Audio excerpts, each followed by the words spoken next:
Today I'm going to teach you how to do a buttonhole. So for this, you're going to want your top thread threaded, you're going to want your bobbin in, and you're going to want to select a buttonhole stitch.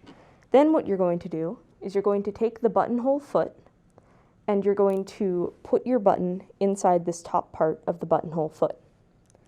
You're going to close down on it so that your buttonhole is at the top and it's not loose or anything. Then you're going to change the foot on the machine. You're going to use this lever back here, and the foot will drop off once you push it. Then you're going to take your new buttonhole foot, and you're going to try and line up this little bar with this part of the machine. Then to put it on, you're going to push down the pressure foot lever and the back black lever of the machine until it clicks, and then you can pull it back up with the buttonhole foot on properly.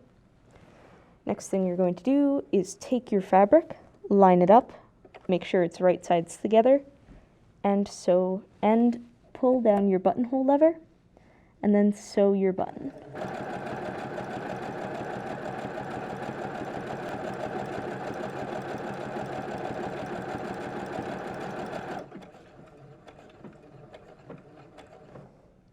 Then when it's done, you're going to use the wheel to pull the needle up, the lever to pull up the presser foot, pull it to the side, cut the threads, and you've sewn a buttonhole.